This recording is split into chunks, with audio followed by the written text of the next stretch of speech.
നിലമ്പൂർ നഗരസഭ bus stand അടഞ്ഞുകിടക്കുന്ന comfort station തുറക്കാൻ അടിയന്തര നടപടിയുമായി നഗരസഭാ ഭരണസമിതി. നഗരസഭാ chairperson Padmini Gopinath, vice chairman Koomancheri Nanikutty എന്നിവരുടെ നേതൃത്വത്തിൽ നഗരസഭാ കൌൺസിലർമാരും നഗരസഭാ സെക്രട്ടറി എന്നിവരും ബസ് സ്റ്റാൻഡിലെ കംഫർട്ട് സ്റ്റേഷൻ സന്ദർശിച്ചു. അത് ഇത്രയും കാലം അടഞ്ഞുകിടന്ന് ജനങ്ങൾക്ക് ഉണ്ടാക്കുന്ന ദുരിതം, തീർച്ചയായിട്ടും ഇവിടുത്തെ യാത്രക്കാർക്ക് ഉണ്ടാക്കുന്ന ദുരിതം നമുക്ക് ആലോചിച്ചാൽ മനസ്സിലാക്കുന്നതാണ്. അപ്പൊ നഗരസഭ ഏറ്റവും അടിയന്തര പ്രാധാന്യത്തോടുകൂടി കൗൺസിലിന്റെ ഈ വാർഡിലെ കൗൺസിലർ റെപ്രസെന്റേഷനും അതിനുണ്ട്. ഏറ്റവും അടിയന്തര പ്രാധാന്യത്തോടുകൂടി തുറന്നു കൊടുക്കാനുള്ള നടപടി സ്വീകരിക്കണമെന്ന് ഞങ്ങൾ ഏകകണ്ഠമായി തീരുമാനിക്കുകയും അതിനനുസരിച്ച് നഗരസഭാ സെക്രട്ടറിയെയും എംഇയെ കൂട്ടി ഇതിന്റെ ഒരു എസ്റ്റിമേറ്റ് തയ്യാറാക്കാനാണ് ഇവിടെ വന്നത്. ദൗർഭാഗ്യവശാൽ തുറന്നിട്ടില്ല, താക്കോൽ എടുക്കാൻ പോയിട്ടുണ്ട്. എന്നാലും ഞങ്ങൾക്ക് ചെയ്യാൻ പറ്റുന്നത്, ഇപ്പൊ നഗരസഭ കഴിഞ്ഞ ഭരണസമിതി ഒരു പദ്ധതി ഇട്ടിട്ടുണ്ട്. അത് പദ്ധതി ഇട്ടിട്ടുണ്ടെങ്കിൽ അത് അംഗീകാരം ലഭിച്ചിട്ടില്ല.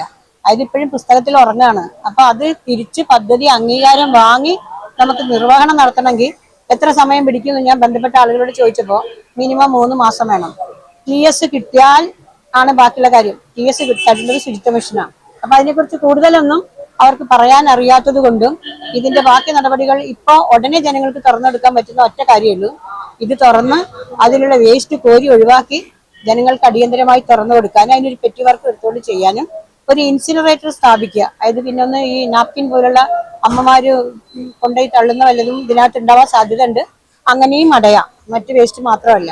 അപ്പൊ അത് മാറ്റാൻ ഇൻസിനറേറ്റർ സ്ഥാപിച്ച് അടിയന്തര പ്രാധാന്യത്തോടെ തുറന്നു കൊടുക്കാനുള്ള ഏർപ്പാടുകൾ ചെയ്യുകയും.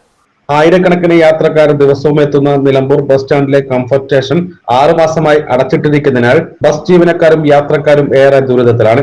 ഈ സാഹചര്യത്തിലാണ് നഗരസഭാ ചെയർപേഴ്സൺ സ്ഥാനം ഏറ്റെടുത്ത് മണിക്കൂറുകൾക്ക് ശേഷം വൈസ് ചെയർമാനും നഗരസഭാ കൌൺസിലർമാർക്കൊപ്പം ചെയർപേഴ്സന്റെ സന്ദർശനം. അടഞ്ഞുകിടക്കുന്ന കംഫർട്ട് സ്റ്റേഷൻ അടിയന്തരമായി തുറക്കാൻ നടപടി സ്വീകരിക്കും. കെട്ടിക്കിടക്കുന്ന വേസ്റ്റുകൾ നീക്കം ചെയ്യും. കൂടാതെ ഒരു ഇൻസുലേറ്റർ സ്ഥാപിക്കാനും നടപടി സ്വീകരിക്കും. കഴിഞ്ഞ ഭരണസമിതി ഇതിനായി കൊണ്ടുവന്ന പദ്ധതിക്ക് അംഗീകാരം ലഭിച്ചിട്ടില്ല. അതിനാൽ പുതിയ പദ്ധതി കൊണ്ടുവന്ന് അനുമതികൾ നേടിയെടുക്കാൻ കുറഞ്ഞത് 3 മാസം എടുക്കും. ഈ സാഹചര്യത്തിലാണ് യാത്രക്കാരുടെയും ജീവനക്കാരുടെയും ആവശ്യാർത്ഥം അടിയന്തരമായി തുറന്നുകൊടുക്കാൻ നടപടി എടുക്കുക. മത്സ്യമാംസ മാർക്കറ്റിൽ അടഞ്ഞുകിടക്കുന്ന കംഫർട്ട് സ്റ്റേഷൻ തുറക്കാൻ നടപടി ഉണ്ടാകുമെന്നും ചെയർപേഴ്സൺ പറഞ്ഞു. SS Gold, Pure Gold. SS Group, Nilambur.